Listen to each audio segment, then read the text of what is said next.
could see the actual funnel coming, like lightning struck, we could see it, and then we got like blown back. We heard our ears pop, and that's when we were like, oh no, it's really happening, you know, so we all huddled down as far as we could. My ears popped, the windows busted out, it was very loud, and then all of a sudden it was over. So we had our cell phones, and we actually, the whole school walked out pretty much by cell phone line.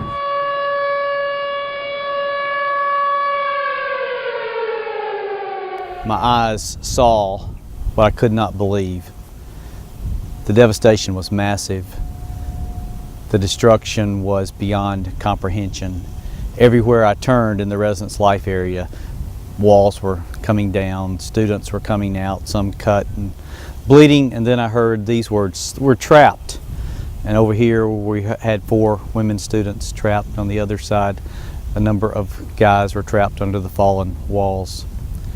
Courageously, many Union students gathered around, began talking to them, making sure they were okay, staying in touch with them.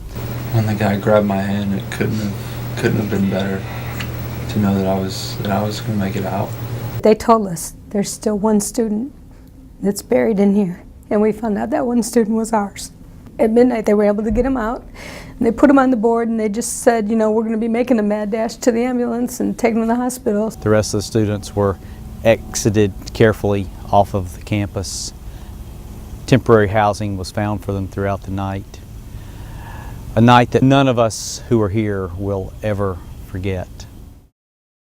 I went to campus Wednesday morning and stood outside the building.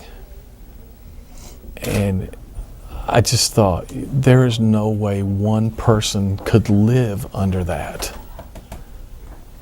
And yet there's 7 boys that God said, you're mine, and I'm not going to let you go. The sun came up, we looked across the campus, the devastation was far worse than anything we even imagined at the time. At least 17 residential life facilities hit, almost 80% of them destroyed.